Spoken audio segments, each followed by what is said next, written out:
Uz malo sastojaka napravite savršene tortilje kod kuće.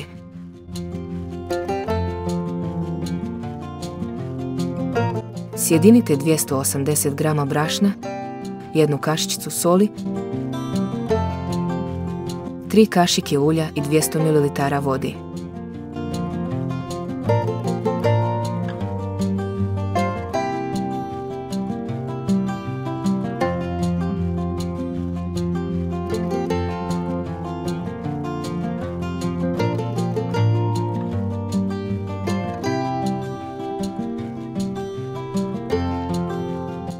Zamjesite tijesto.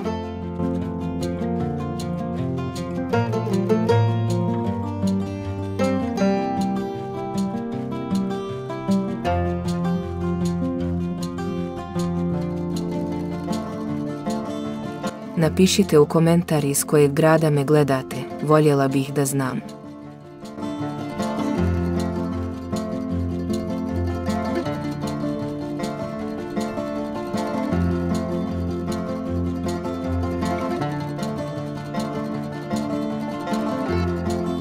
Podijelite na 6 dijelova.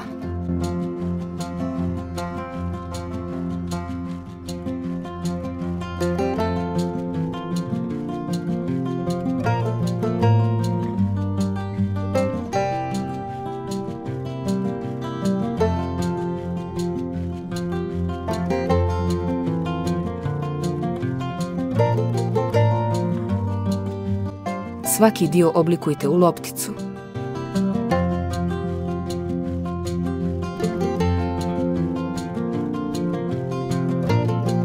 Pokrijte i ostavite da odstoji 10 minuta.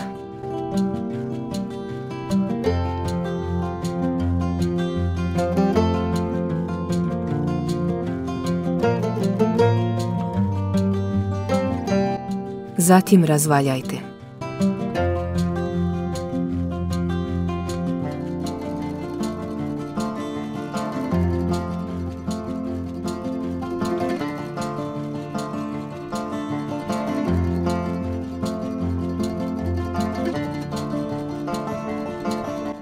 A onda pecite na zagrijanoj tavi bez ulja.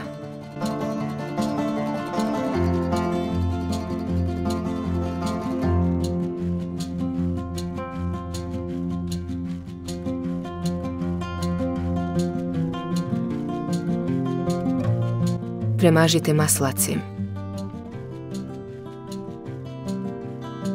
Ako vam se svidio ovaj recept, u znak podrške lajkujte ovaj video. Pretplatite se na kanal da bi dobili obavijest o svakom novom receptu koji objavim.